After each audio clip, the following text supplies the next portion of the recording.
My name's Sarah. These days, I work with my husband John at his family's company. The company is small, run by my father in law, Richard, and has about 6 employees. Richard mostly lets us handle things, and John, who will take over as president, works really hard. He's always looking for new clients and projects to help the company grow. When there's a big project, everyone pitches in, and the office feels lively and fun. I've been here for 10 years, ever since I married John. One day, when I got home early to cook dinner, John was still at work. My mother-in-law, Nancy, who used to work at the company before John and I got married, seemed bothered. She'd been looking forward to retirement, but lately, she'd been picking on me more often. "Sarah, how long do you plan to stick around our family business?" she asked sharply. Confused, I asked her what she meant. She implied that I only married John because I couldn't find a job elsewhere, and now I was taking advantage of working for the family. Feeling frustrated, I explained that I chose to work here and wasn't forced into it. But Nancy didn't seem to believe me. She thought she knew everything about me and walked away without listening. But my issues with my mother-in-law weren't just about her words. When she quit her job to take care of the household, she didn't do anything. Even though my father-in-law asked her to help out with housework since she was home all day, she refused, saying, "I've worked all my life. Now it's the daughter-in-law's turn to do the housework." So it usually fell on me to prepare dinner. Nancy did whatever she wanted for lunch, but she never cleaned up afterward. Every day, when I got back from errands, I find a pile of dirty dishes waiting for me, which was frustrating and tiring. One sunny afternoon, I mustered up the courage to talk to Nancy about this. "Nancy," I said hesitantly, "I've noticed the dishes are often left in the sink. It would really help if you could clean up after your meals. It's just a small request, but it would mean a lot to me." Her response wasn't understanding at all. Her eyes flashed with anger, and she snapped, "Are you trying to give me orders in my own house? You're just a daughter-in-law. How dare you dictate what I should do?" Her words stung, reminding me of the delicate balance in our family dynamics. "I wish Jessica were here instead of you," she continued bitterly. "She's far more considerate and understanding than you could ever be." Jessica, my sister-in-law, was ambitious and spirited. Even though we didn't spend much time together, I admired her dedication. She had missed our wedding because of a hangover, but she was making a name for herself in Manhattan, working hard in fashion design. Trying to change the subject, I mentioned Jessica's achievements, hoping to ease the tension. However, Nancy's views on Manhattan were far from favorable. She saw it as a cold and impersonal city, not suitable for someone as warm-hearted as Jessica. Then she turned her attention to me, realizing that I was from Manhattan. In her mind, it all made sense. My supposed aloof manner toward her. Caught in this exhausting exchange, I realized that if I didn't start preparing dinner soon, we'd be eating much later than usual. Despite battling my own frustrations, I managed to keep a composed exterior. "Mom, let's continue this conversation later. I need to focus on getting dinner ready, or we'll be eating quite late tonight," I said with a hint of reluctance. Finally, Nancy retreated to the living room, leaving me alone with my thoughts and the clatter of cooking utensils. Richard and John were both aware of Nancy's mistreatment towards me as a daughter-in-law, and they tried to intervene whenever they saw it happening. But their efforts seemed to have little effect. Every time they confronted the situation, their faces showed concern and frustration, a testament to their desire to create harmony in our family dynamics. Ironically, whenever Richard and John scolded Nancy for her behavior, she redirected her anger towards me, becoming even more hostile and sharp with her words. Her usually kind and gentle face twisted with disdain, and her tone cut deeper than before. Though I had never been subjected to physical violence, the emotional toll of Nancy's words was significant. Richard and John's support had been my solace, allowing me to somewhat ignore Nancy's harsh words. But then one morning, something unimaginable happened. Just after I finished cleaning up from breakfast and was preparing to leave for work, in the midst of the morning rush, Nancy suddenly exclaimed. "Oh my, what a mess they've made here!" Nancy exclaimed suddenly, without warning, as she doused my handbag with a bucket of water. I was stunned, a mixture of shock and anger rendering me speechless. "What are you doing, Nancy?" I managed to stutter out, my voice trembling with disbelief. Nancy's response was flippant, her tone resembling that of a mischievous child. "Oh, was that your stuff? I thought it was just a big piece of trash," she said casually. Her casual dismissal of the situation infuriated me. Even if you thought it was trash, who pours water on it? What kind of mindset is that? And now the carpet is all wet. What about the vacuum cleaner? I exclaimed, my words a jumble of anger and confusion, as I frantically emptied the water-soaked contents of my bag, including documents I needed for work, onto the table. Nancy responded nonchalantly, her face calm, showing no signs of remorse or concern for my distress. "Because you don't need to go to work anymore," she stated matter-of-factly. Baffled, I sat opposite Nancy in the living room bathed in the morning light. Her expression was colder, more resolute than usual, as if she had made a decision that would change everything. "Excuse me," I responded, laden with confusion and surprise. "You've been clinging to this house for 10 years, but finally I can get rid of you," Nancy declared, her words piercing my heart with their anger and determination. My mind reeled, and my heart filled with sorrow. "Getting rid of me?" I questioned, disbelief in my voice. Her words made me feel like an outsider in this family. "Actually, my daughter is joining the company, so we need you to leave. Today's your last day," she continued, her mocking laughter further wounding me. She was using my position at work to force me out. I had dedicated years to that job, building respect and memories. I was dumbfounded, feeling like my sacrifices meant nothing to her. It appalled me, not just that she acted this way, but that after 10 years of dedication, she could ask me to leave in place of her daughter. It felt like my decade of effort was being rendered worthless. I thought to myself, "Are you sure about this? Wasn't Jessica working in a clothing store in Manhattan?" I questioned, reflecting my confusion and apprehension. My job was more than just a source of income. It was my avenue for self-fulfillment. Meanwhile, Jessica, my sister-in-law, seemed to have grown tired of city life and had chosen to return to the family. She said she was tired of dealing with the cold people of Manhattan, so I told her if she came back home, I have a job ready for her. She agreed to return immediately. "Now that she's coming back, she wants you out of this house," Nancy explained to me. I found her words hard to believe. She was ready to overturn my life with a single decision, completely disregarding my place in the family without even listening to me. "I've written your resignation letter," she said, handing me an envelope. In that moment, my heart shattered completely. Everything I had built over the years was reduced to nothing, treated like a mere piece of paper. Her actions severed our family bond irreparably. I headed to the company, just a brisk 3-minute walk from my home. My mind was a whirlwind of apprehension and anticipation as I walked under the cool morning sky. Each step felt heavy with the weight of what was to come. Upon reaching the office, I shared with my father-in-law Richard and my husband John. I told them what my mother-in-law had said. Their faces were a mix of shock and thinly veiled anger, yet they remained composed. They suggested that maybe, just maybe, it was time for me to resign to show her the reality of the situation.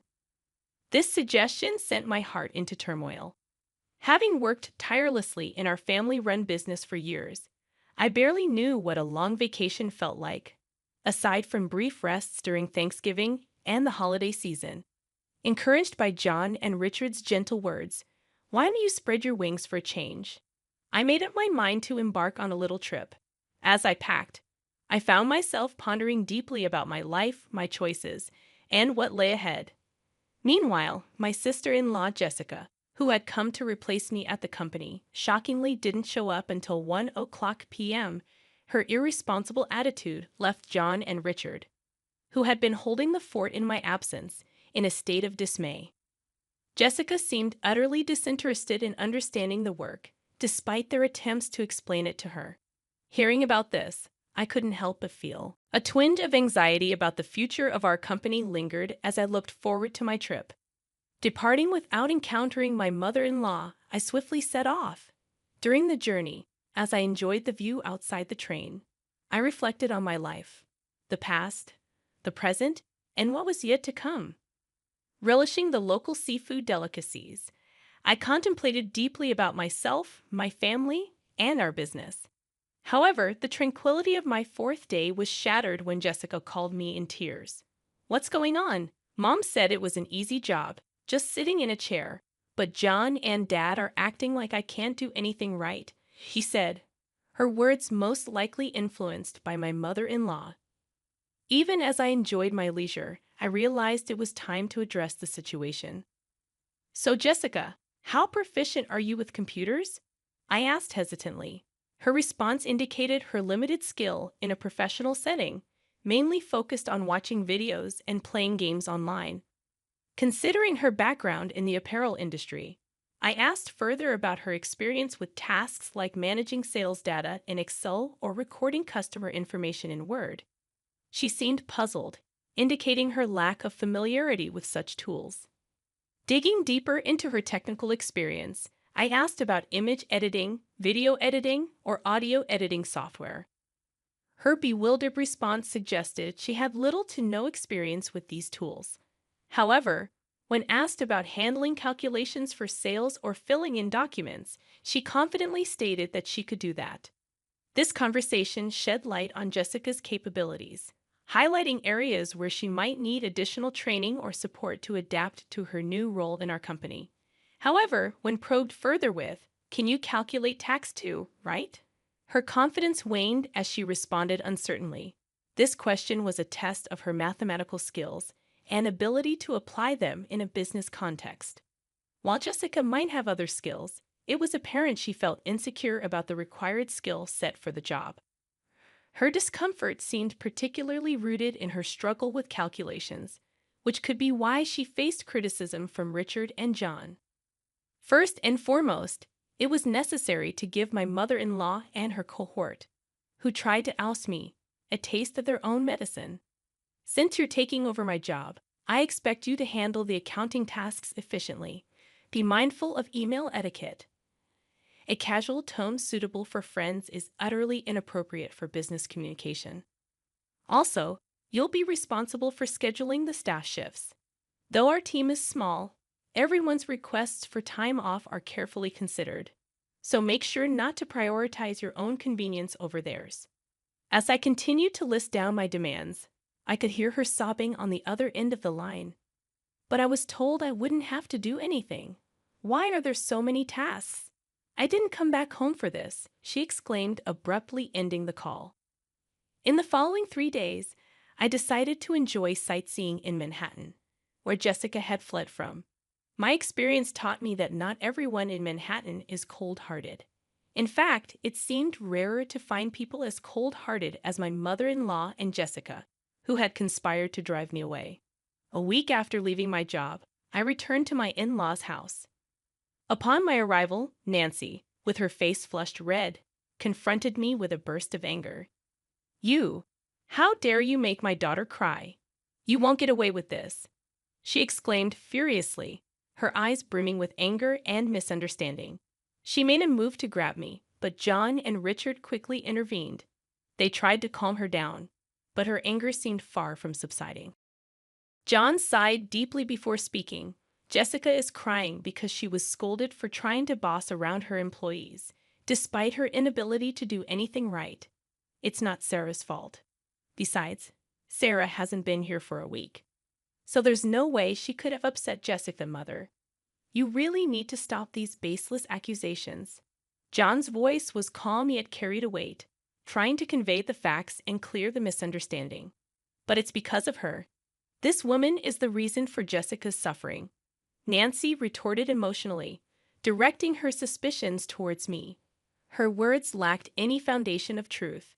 "Where is Jessica, by the way?" I asked, looking around the living room, but Jessica was nowhere to be seen. Her absence added more mystery to the already puzzling situation. "Jessica's locked herself in her room. She's been crying and saying she doesn't want to go to work anymore, John explained. It seemed like Jessica had run away from learning the job well. It was understandable that she would find it challenging, considering she lacked the skills to fill in for me. You've been poisoning John and Richard against me, haven't you? If not, they wouldn't say the company ran better with me than with the incompetent Jessica, Nancy accused me vehemently. Her words were filled with long-standing misunderstandings and prejudices, leaving me utterly perplexed. She seemed to have always viewed me as an adversary, her words reflecting years of misconceptions. John let out a heavy sigh, his face showing weariness and frustration with the tangled web of emotions in this family. He had tried repeatedly to resolve the misunderstandings among family members, but his efforts seemed far from fruitful. Mom, I know it might sound a bit odd coming from me, but Sarah is truly exceptional at her work. She has a certification in bookkeeping, and her secretarial skills are top-notch.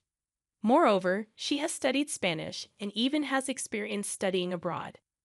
When it comes to dealing with multiple languages at our company, Sarah is the one who handles everything, John explained with a sense of pride, and his mother, Nancy, looked utterly surprised. Nancy had assumed that I quit my job as soon as I joined the family, so she had no idea about my contributions and achievements at work. That sounds like something straight out of a TV drama. Actually, back in college, I was so focused on getting various certifications. I immersed myself in my studies to the point where I hardly participated in clubs or had time for a romantic relationship. It was during this phase of my life that I met John, who visited my company for business. I inadvertently found myself sharing the story of how John and I first met. However, I realized that this wasn't what Nancy wanted to hear. I steered the conversation back to the original topic. In a nutshell, I was entrusted with a wide array of responsibilities at the company, from handling accounting tasks to schedule coordination, liaising with other companies, and managing employee shifts. There were numerous tasks under my purview. Thanks to that, I was able to focus on reaching out to other companies for business deals. The work environment became much more comfortable compared to the times when you were around.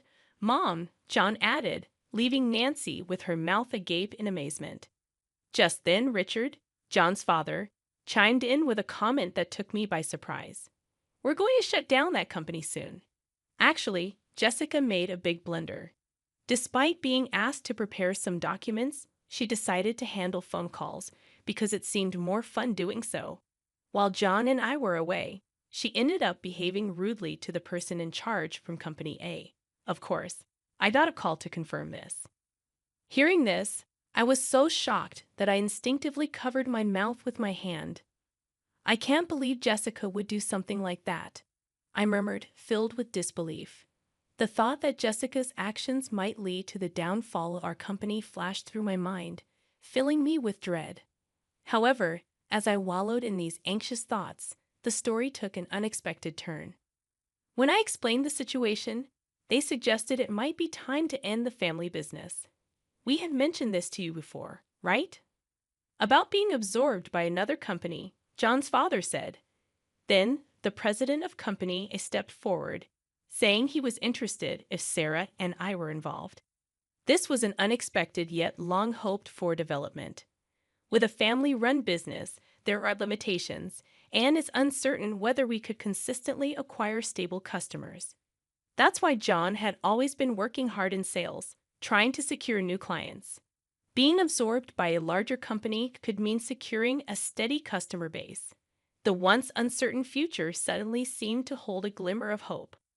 However, this news brought relief only to me, John, and his father. John's mother suddenly opposed the idea, saying, "That's not acceptable. John must become the president. This company is ours, isn't it?" I was taken aback by this sudden change in the situation. It seemed that more than a stable future, Nancy was concerned about maintaining the status of being part of a company president's family. And you're telling me he's not going to be the president anymore? Absolutely not acceptable, exclaimed Nancy passionately. This commotion piqued the interest of Jessica, who was upstairs in her room, leading her to come down to the living room to see what was happening. In response to the chaos started by Nancy, Richard spoke up with a calm but final statement. I am divorcing you. So either way, you will no longer be part of this executive family. Not only have you not changed your attitude towards my wife, but you also neglect household chores. To top it off, you spend your days out with young men instead of being home. I have no intention of supporting such a wife any longer. This was news to both me and John. We were so shocked that we could only stare at Sarah's father-in-law with wide eyes. It seemed he had planned to discuss divorce from the beginning, as he took out divorce papers and a photo of Nancy with a young man from the living room shelf, placing them on the table.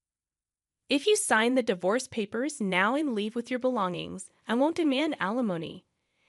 I know getting any money from you would be futile anyway. Futile. Divorce? How can you say that? Haven't I devoted myself to this house all these years? Nancy exclaimed in disbelief. Have you done any proper housework in these last 10 years? Have you ever helped with the business?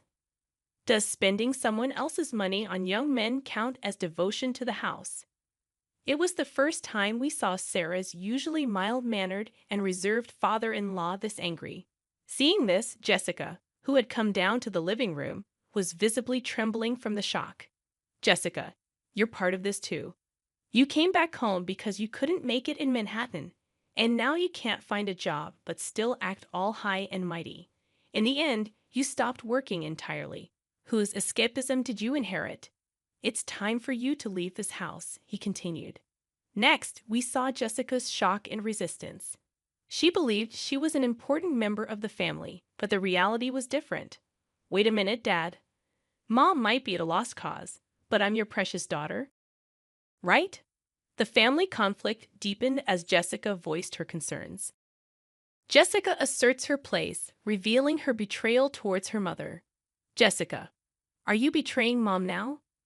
Nancy was astounded, feeling betrayed by her daughter at the last moment. However, as the two started to create a commotion, Richard sternly silenced them with a shout. If I just kick you out, it'll cause trouble for everyone. So I've asked an acquaintance to take you in. They'll be here soon to pick you up. Get your minimum belongings ready. Left with no choice but to obey, Nancy begins packing her belongings with Jessica. After writing the divorce notice, an acquaintance of Richard's arrived to take Nancy and Jessica away. The person who came to pick them up was running a factory with dormitories, and it seemed they would be working there. John, Richard, and I talked to the employees about the company being absorbed and prepared for the busy days ahead for our future. Finally, I found out I was pregnant at that time. When I told the president of Company A, he was delighted and promised to send someone to replace me, which was a huge relief. Currently, John and Richard are working even harder for the sake of our upcoming child.